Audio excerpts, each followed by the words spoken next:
Hey guys, this is Eric Weingart with Weingart Racing. Today's video is about my Tour of AFR. And I'm going to talk about as much stuff as I possibly can with you guys, and I'm going to share that.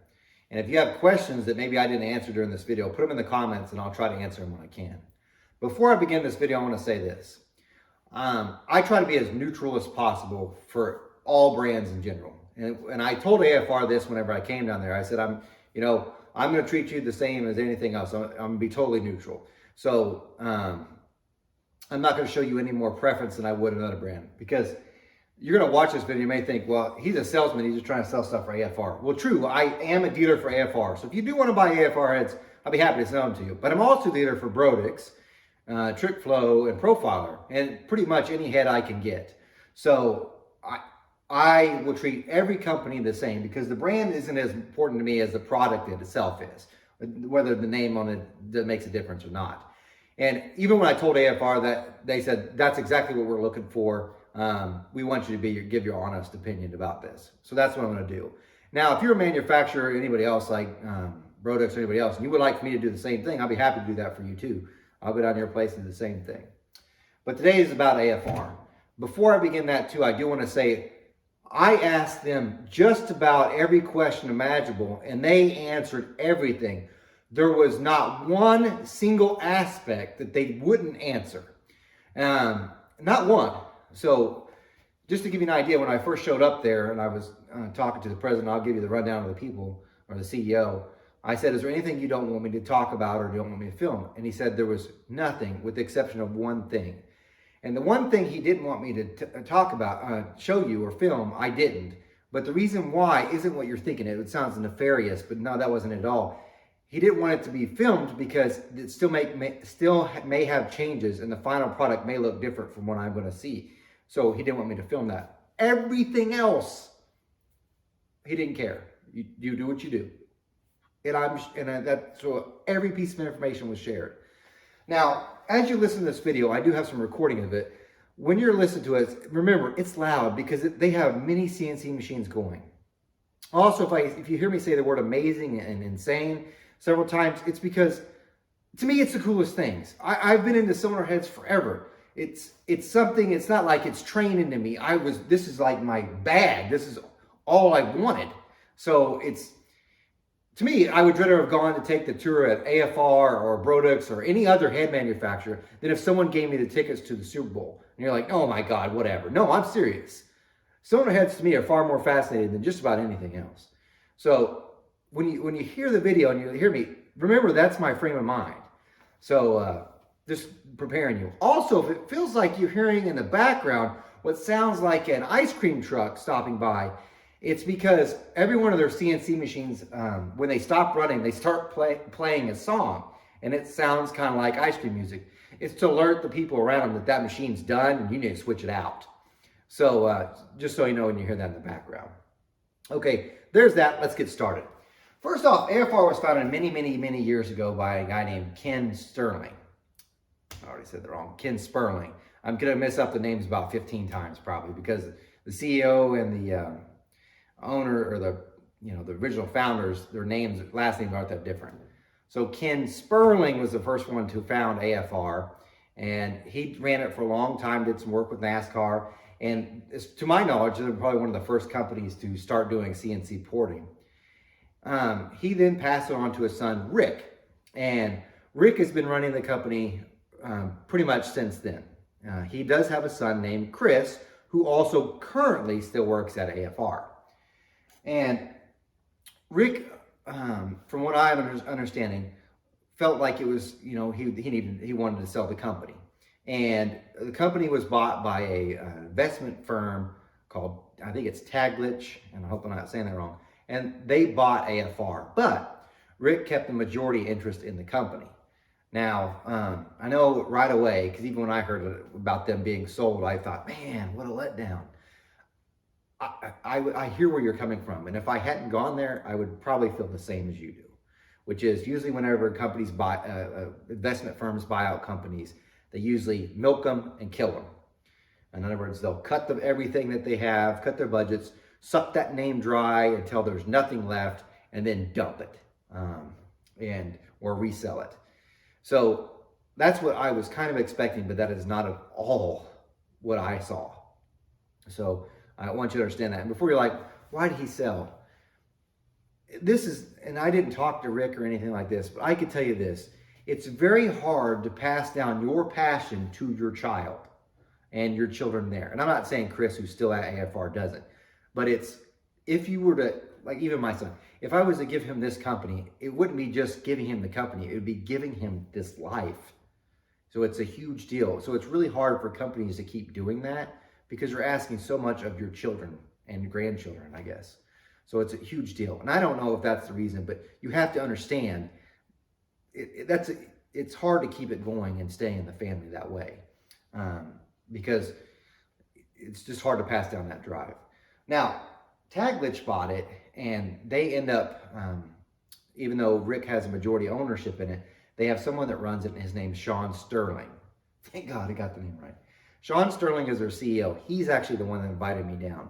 Now, if you've heard of his name before, it's because he used to run Blueprint Engines.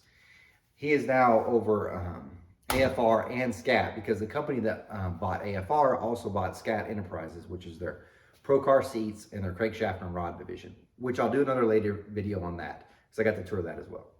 So that's them. That's a company in general. They've been CNC head porting for a very long time, and there's been lots of progressions. So I want you to see that, talk about that first. Now, what I'm gonna do right now is I'm gonna go ahead and cut to a clip of me walking in the beginning so you could, in the actual machine shop, so you can see what I'm meaning. And I'm gonna give you way more than you thought. So, like I said, this is just me nerding out when you see me walking through, okay? So let's cut to that, and then I'll come back. All right, I'm at AFR, Airflow Research. These are just how many machines they have, just some of them. You probably could barely hear me over the word.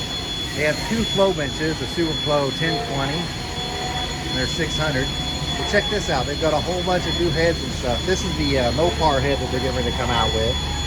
It's getting close. They have it all sectioned up, which makes it even better. So you can see how much space they have in between ports and stuff, such as your push rod tubes. I haven't seen this yet, but this is their 18-degree manifold that fits the big block head that they have, which is amazing. There's so much other cool stuff that they've got here. This is just a small sampling. Oh, this is that small block Chevy manifold that I have yet to see come through the shop, and maybe someone will order it, but this is really, really neat.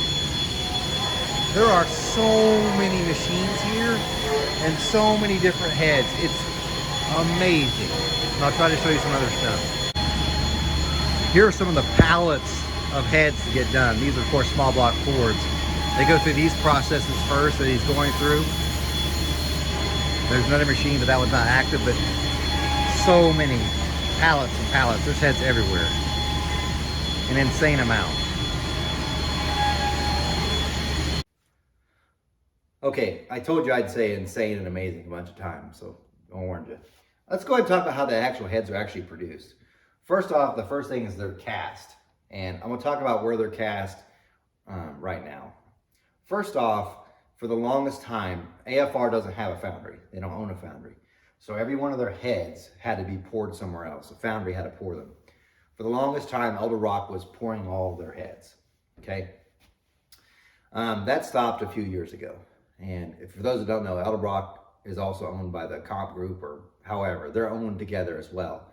And they stopped casting the heads for AFR.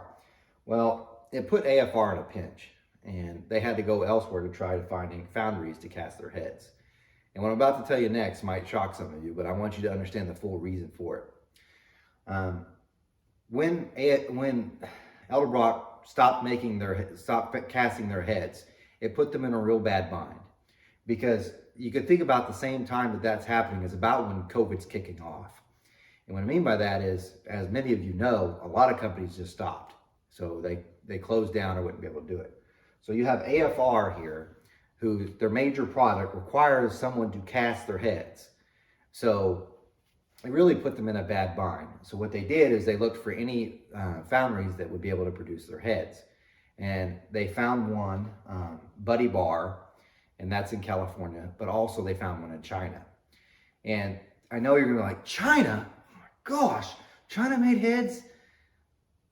What would you do if your business relied on cylinder heads and you have to have a casting, and yours just got turned off, and without it, your business doesn't exist. Sure, it would be great to be like, well, I'm just going to find an American company. COVID. During that same time, a lot of those aren't working.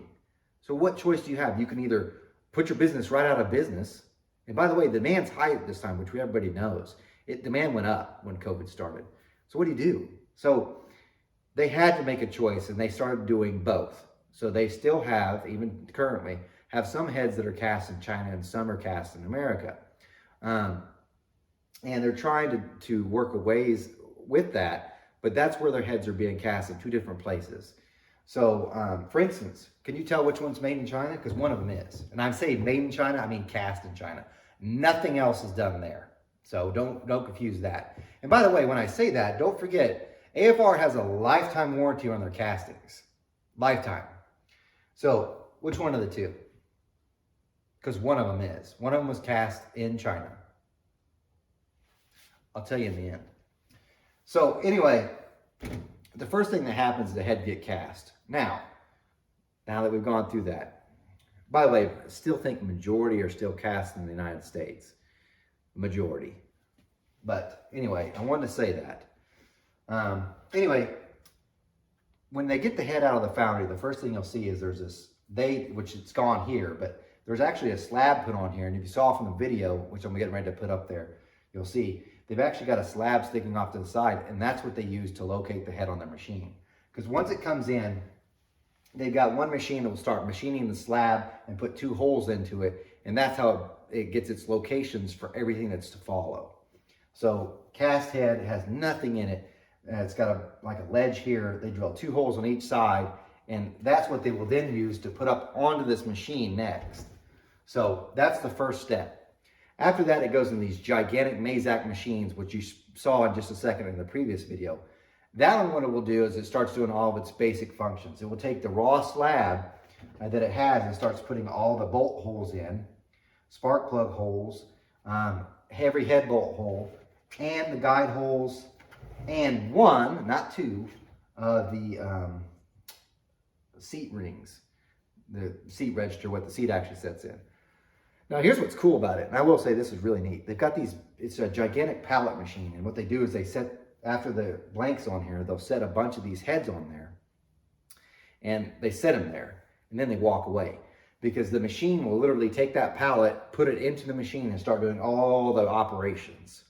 So, and they can have, which they didn't because they don't have enough castings currently, but they can have a ton of those pallets going, and that machine really can run non-stop without any human intervention at the beginning. So once it's on the pallets, that machine will run non-stop and probably can for over a day.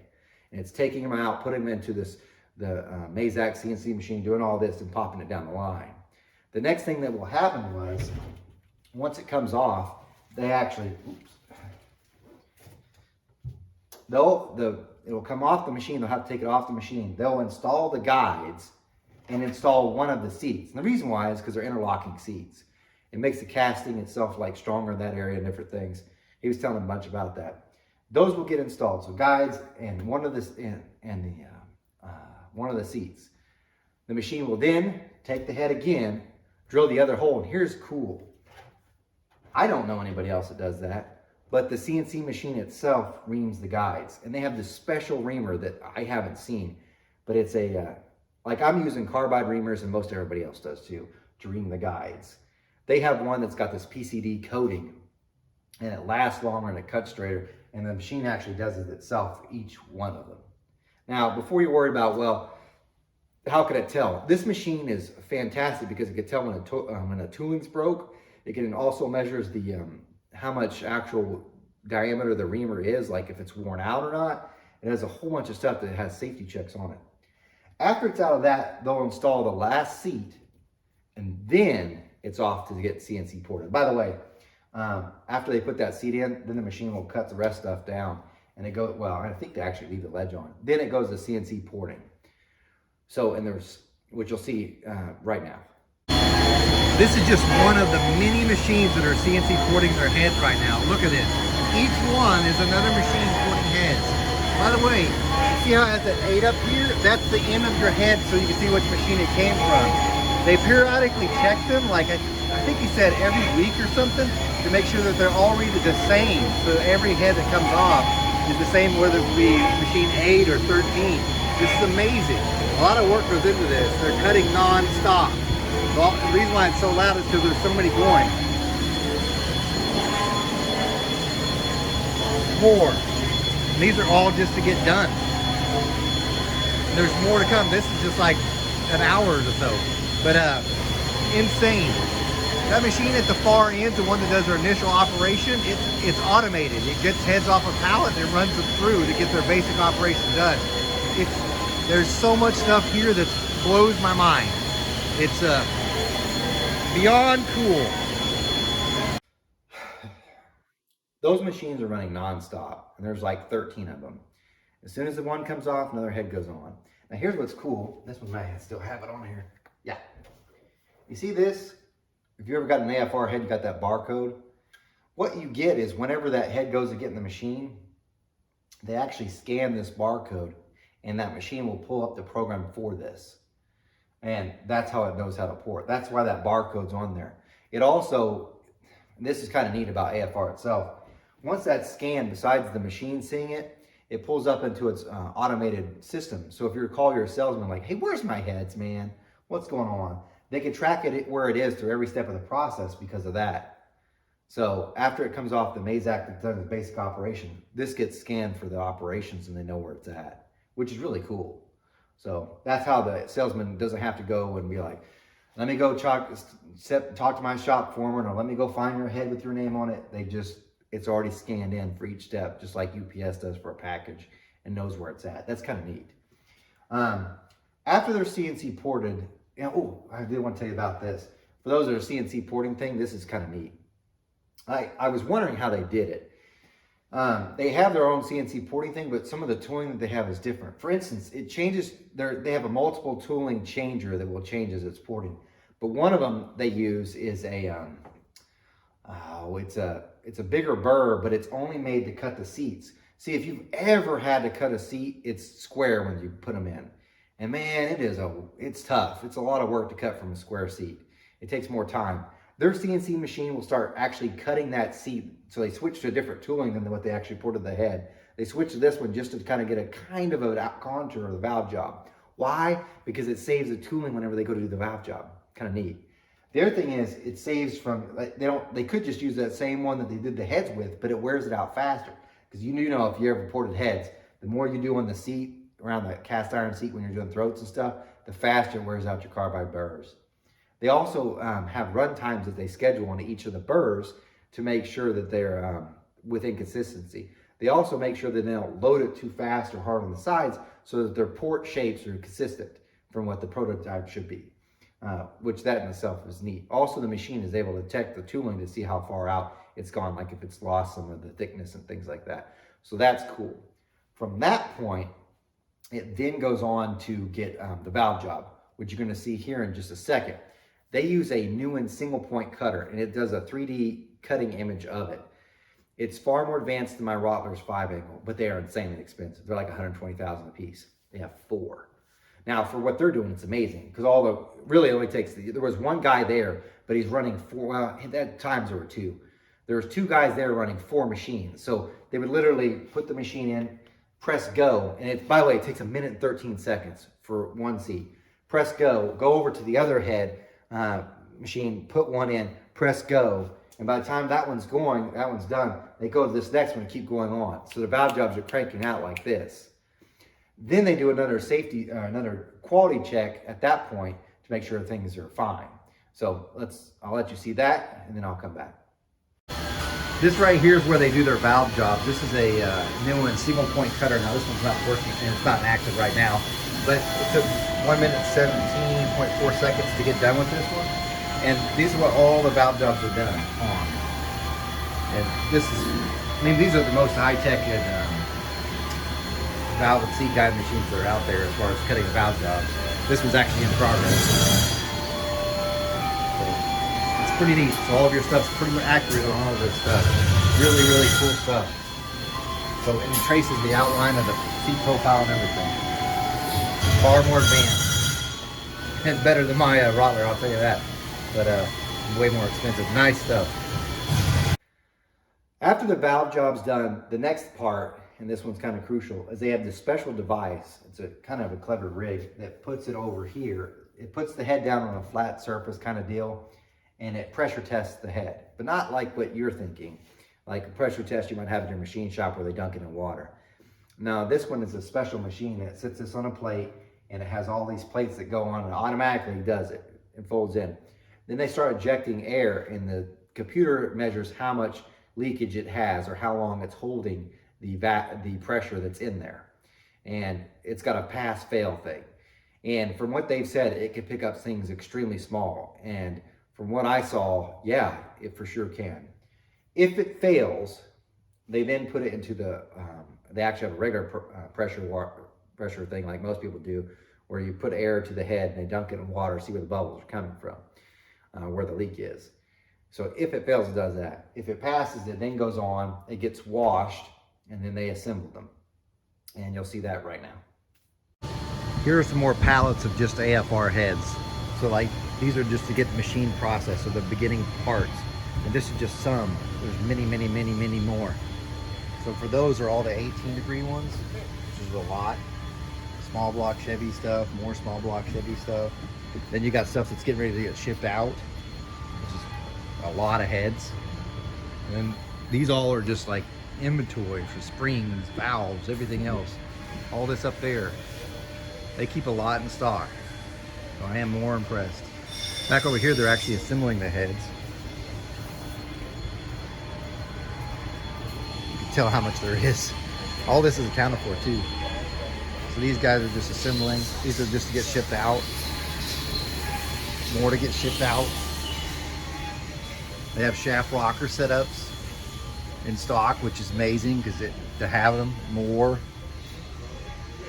And just stuff to assemble parts.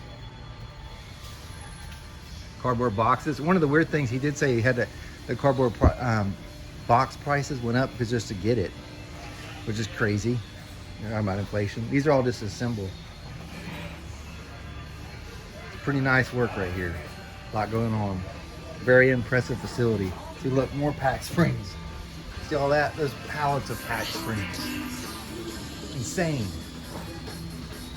And that's pretty much the end of the process before they start boxing the heads up to ship out to you. And you can see from the video with all the parts and things, how many boxes, like anything you see with the box on, that's to be shipped out. And that's in one day. So there's a lot. So a lot of heads go through that shop. They've got a ton of parts. They've got a ton of heads there. So I'm going to talk about some other things real quick with you as well. One of the questions I asked was that's who I am. How do you guys come up with the designs of the ports and things for each head? And the answer is this. All these ports that you see here were all designed by Tony Mammo. He used to work for AFR, now he does his own thing. He designed pretty much everything that they have. But as far as the new things, for instance, the Mopar that you saw there, this was kind of neat. I was talking to Chris Sperling, that'd be the grandson of the owner, original owner. And what he does is he really does CAD. And the first thing they did is they had a generic scan of the newer Gen 3 or whatever Hemi heads. And what they did is him and this guy named Nick, they did CFD stuff to see how the air would move and what they could alter on the port to make it move air the right amount of weight. In other words, they haven't even ground yet, zero grounding. So primarily it starts with CFD. For those who don't know what that is, that's computational fluid dynamics. It lets you see where the air should go using computer models. From that, then they have a head cast. You might say, why do they do that? Well, it's better to get that part out of the way before you have a head cast and realize, man, I mean, now I can grind them and trying to get there to make the shape I want. It gets you closer. Now, Nick even said CFD can lead you wrong, just like porting from a flow bench can lead you wrong. But it does give you a great start. So from that point, then they will take a model after they got their they got their good model. They'll send it, they'll have the head cast, which is what they do with the Hemi. And then they start porting and doing different things and try to make the head itself better. And they've got two flow benches, the Superflow 1020 and the 600. that they'll do some testing on to see how it does. Now, I didn't say any wet flow because I did ask that. I was like, do you guys do any wet flow? And he's like, no, because in the CFD, we can actually add water to that computer program and see how it will lay out. Makes sense. It's not that they don't have it there, they just don't do anymore because CFD kind of does better. So from that point, they then CNC port the head. Now here's what's cool. Every one of their heads, including these, they also do cutouts for them. So after they've got their models done, they'll take the head and they'll cut it. Like they call it bread slices on the head. So what they'll do is they'll do two heads and they'll cut them. One head will be cut in slices maybe an inch apart going this way down the head. Then they take a different head and they cut it this way. So instead of vertical, horizontal. Then they can actually physically measure where the water jackets and everything intersect. Because their CAD file that they've created for the water core itself, it can be different than what's actually there being cast. It can vary slightly. So they do that. Now here's the thing. They have them on this head and they have them on this head too. Every single head that they have those cutouts for and they keep them. I'm about to show you a video of what I mean because they've got castings from way back when they first developed them. So in case there's ever a problem, they can go back and look at the original prototypes and see what's happened and their slices. And I did this because I wanted to see their 18-degree big block head, and I was able to see they took out the box, and there it is, all sliced up, and you could tell exactly how much area I have before any of the water is, and you can look. Now, by the way, Chris did have it on CAD. So, for instance, I was asking about the AFR 245 small block Chevy head because I have hit water, and I asked, could you tell me the distance between where it's at its thinnest? And he was able to do that, but then I could go out and look at the actual cutout and measure what it is. And by the way, there's only 10,000ths difference. Oh, and for the record, just to help you guys out, on these push rod pinches on the small block Chevy, from the CAD drawing, that's 35,000ths. In other words, don't grind it, you're going to break through. So there's that. So that's how they develop a port, which to me is pretty neat. Here's a video of all the heads that they have. Like when you see them on the shelf that you're about to see, each one of those is one that they kept for a prototype, and there's boxes up above it. And you're going to see other boxes. Remember, they used to cast their heads.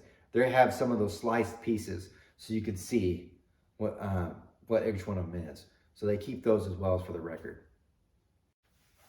Now I want to talk about some other stuff. One of them is the question you might be asking, well, where's my stuff? Because a lot of people have stuff from AFR that's on order.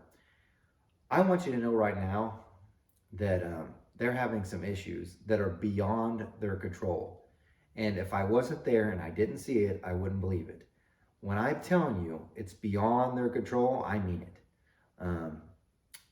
I would say this, and every small block Ford head that they're selling right now, I don't see how they are making any money.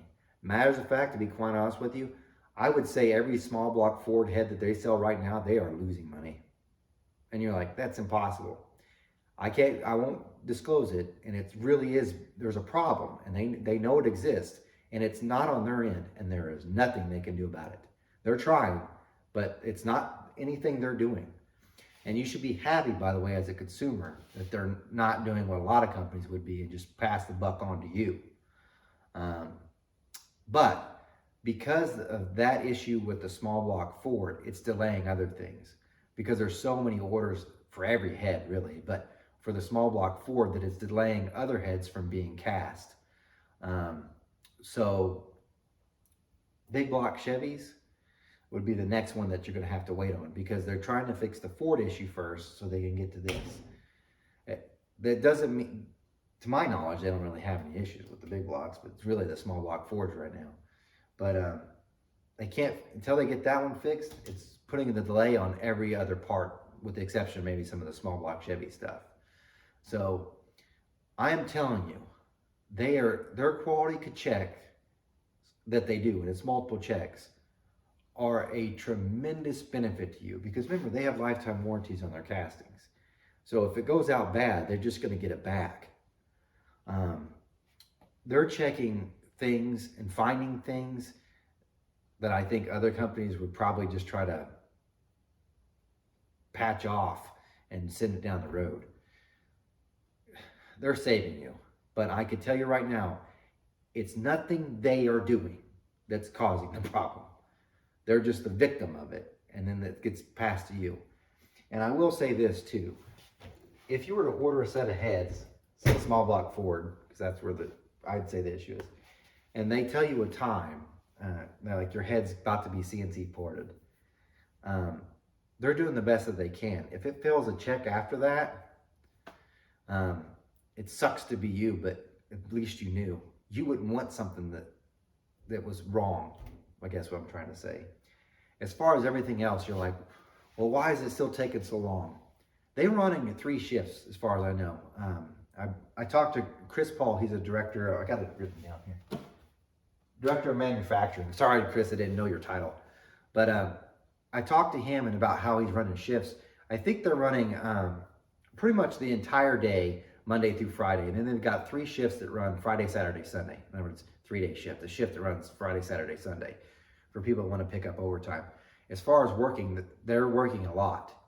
Now, some of you are gonna be like, well, it's in California and that's the reason why right there, no one wants to work. I would say of the 3 companies I visited, AFR is still struggling to find employees too, but they probably can get away with having less amount of people because more of the machines do it. The other 2 companies, not so much. You definitely have to have employees. Not to say AFR doesn't, they need employees. And by the way, if you're wanting a job, I would definitely hire on there. Because let me tell you why. And this is probably even like, why are you even saying this? Because why not? You need to know. All right, so when I showed up with Sean Sterling. And he's, again, the CEO. Let me tell you about this guy, because I pay attention to everything. I don't pay attention just to cylinder heads. And I'll get to a reason why in a minute. But the first thing he does, he comes by and he was saying hi to everybody. And this is legit. It's not doing it just because I was there. I could already tell. Because you know, you got those one bosses that'll go around and like, hi, and you know, you never see him again.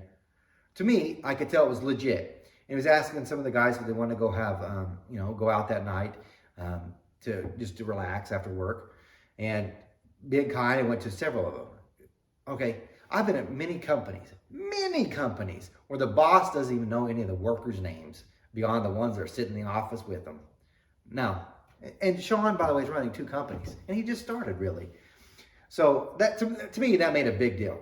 The other thing is, usually you could tell when a manufacturing company's got animosity towards their bosses and stuff. Whenever you're inside the factory, you could kind of tell, and people just aren't happy. And you might say, why does that matter? Let me put it this way. You can take all the people that are designing the head, the engineers, all the people in the air-conditioned office, designing heads and doing whatever else, and those guys would be perfectly happy. But in the end, it's the guys that are out there manufacturing, some usually sweating their balls off, doing the hard stuff, getting dirty, that end up making your product good. And if you don't care about them, they don't care about your stuff. And so when I was there and to see him care about them, you could tell the employees kind of cared too. And it makes a difference. It really does. Because the best designed head, a crappy employee is going to make it look crappy. And you're going to have a bad product. So they seemed more content and more happy. There wasn't as animosity. And that gets passed on to here. I promise. So, and I'm not saying everybody's happy. I wasn't there for a long period of time to talk to every one of them. But I think for the most part, it looked like the staff there that was actually doing the work wasn't miserable. If they're not miserable, this thing doesn't turn bad. So that's a good deal. So just me observing. Anyway, their staff is working as hard as they can to get products out, flat out. So like I said, there's definitely an issue that they're trying to work through that is not on their end. And that should speed up things. But they're going as fast as they can. They're doing the best they can right now to get as many products as they can out. So there's that. This will be the last thing I put in the video, just because I think the video is going to be long anyway. This goes back to the China thing. One of the things I did ask Sean Sterling was about the enforcer line of heads. For those that don't know, these are the regular heads. They're,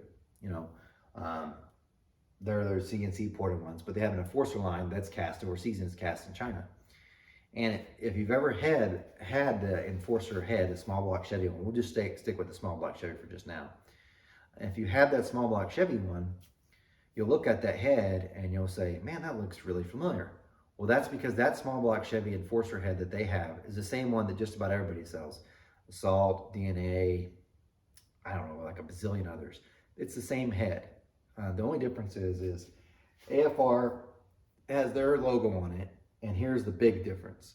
It has an 8mm stem intake valve on intake and exhaust on the small block Chevy and on the Fords too. And the reason for that is, and AFR doesn't do the valve job, doesn't do the honing of the guides on those enforcer heads at all. That's all done overseas. The reason why they have the 8mm stuff is because all the hardware for the small block Chevy and small block Ford stuff that they do anyway is 8mm. So instead of buying 11 30-second stuff just for the enforcer heads, they can use the same stuff that they use on these, on those, which is what they do. So if you're like, man, if you could just get a China head with good components, it should be fine. That'd be the AFR enforcer, because they're using the same components in this exact head that they're using in that one. Now, my question to him was, and why are you using that head?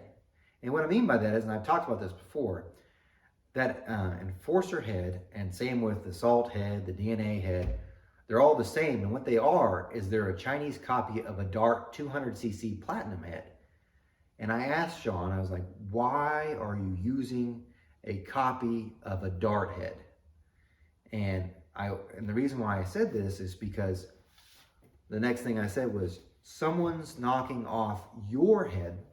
This one actually, this is an AFR 195. Someone's making a Chinese copy of this head. Matter of fact, 2 companies are making a Chinese copy of this head. Why are you not selling the Chinese version of your head instead of the Dart version of your head? And his answer was, well, it was a previous decision, but we're working that way. And I said, well, this should be simple. Can't you just go to China and say, hey, cast me my AFR 195 head that you've been casting for other companies?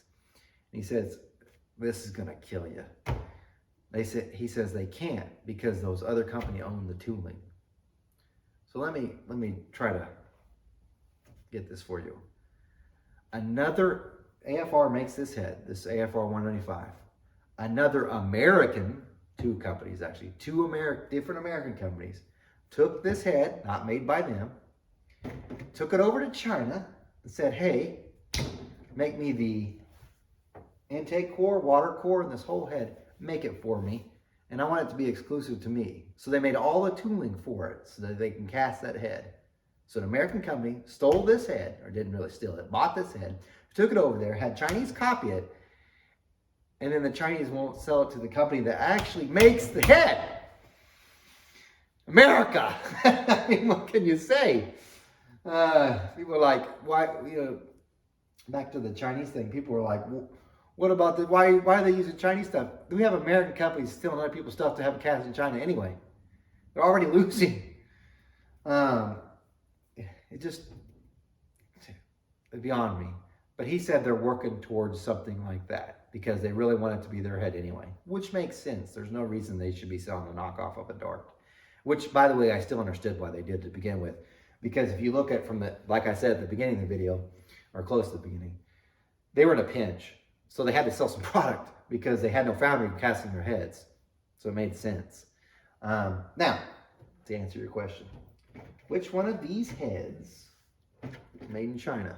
Let me grab the camera and I'll bring it up to the cat up there to show you. Okay, which one do you think's made in America? This one, the big block Chevy, or this one, the small block Chevy? The answer is both. Yeah, both of these are actually cast in America. Here's how you can tell though, not all of the small block Chevys are cast in America. Ta-da! This one, now look, compare the two, by the way. China. This logo is usually ones that are cast in China. But I'll tell you straight up, hear me out on this. This one, look at this casting versus that casting. And that one. These are cast in America. Not. I will tell you, because I got to see it, the failure rate's less on the Chinese, and not even close compared to the American one. And I cannot begin to tell you how painful it is for me to say that. But it's the truth. I saw it with my own eyes. So, Probably if you had never heard, you would never know. Now, here's the thing too. All these have a lifetime warranty on the castings. So it really doesn't matter. But golly, it pains me to say it. This casting's better. You can kind of tell by the way the difference too. See how they changed the casting itself? Yeah. Anyway. Yep, there you go. So try and tell if yours is or isn't. It's easy. Look at the deck thing here. Look how the ring of the gasket or the head bolt is. I'll tell you, the biggest thing is the logo. So anyway, thought I'd tell you that, show you that with you. By the way, this is an AFR 265 head. Looks like it's full CNC ported because they consider it a partial CNC ported, even though it's all the way through, because it has that small shadows will show up sometime. This will be in a later video that can get flowed, so we'll get to see how well this thing does. Anyway, I want to thank AFR for inviting me out to their facility and get to see all of it. They have a fantastic product, and if you're another company and you'd like for me to come see your stuff and do the same thing, I'd be happy to do it for you. But thanks to the guys at AFR, even the guys in the shop that have put up with me, like, oh, some YouTuber coming through. And sadly, some of them watch my videos, and I felt really bad for them. But anyway, thanks for all those guys, and thanks for you guys for watching. You guys take care. I do need to add one more thing on, because it got brought up, by the way, when I was there in California at AFR, and actually it was at SCAT, and I didn't even realize it, so I thought I'd share this with you real quick too. If a company claims to be made in America, in order for them to put that label on that box that wherever you got it from, it has to be, in order for it to have the made in America, it's based on the state that it's in, the laws that it has to follow. And I know that I just made that sound super confusing. But for instance, AFR's products are sold or made in America, in California. But they can never put on there, even like this one. This is a perfect example. This was cast at Buddy Bar. You'll see it when I do a Buddy Bar video. Get to actually see this one getting cast. Should be made in America. And in California, they cannot claim that this head is made in America. And because California, in order for this product to be claimed made in America, it has to be 100% of every single thing that's here made in America. This one won't qualify. You're like, what? They're using Chinese parts? No. I'm going to go ahead and warn you. Every good valve is made in Argentina, not in America. To my knowledge, besides titanium. Stainless steel valves, the best ones are made in Argentina. Argentina. Once that one valve got put in that's made in Argentina, bam, can't be claimed made in America. The actual guides, they use CHE guides, those are made in Brazil. Can't claim made in America. Now here's the thing, that's California. If you go to some other states, you can use made in America if only 70% of this product is from America. So it's a state-by-state basis. I point this out because when I was at SCAT, which I can't wait to share that one, he couldn't claim made in America on some of his crankshaft stuff. And he was sued by another American company who was in Ohio using the same methods, using the same parts. So, I mean, it was kind of blew me away that I didn't even realize that. But it's state by state. And so that made in America thing, it sounds great, but it's not universal. So just keep it in mind when you're purchasing products. To my knowledge, there are 0 heads that are 100% made in America, because I don't know any American stainless steel valves that are good. I don't know of only but one, and they're for the budget racers, like flat tappet hydraulic deals, stock replacements. So just something to keep in mind. All right, thanks again.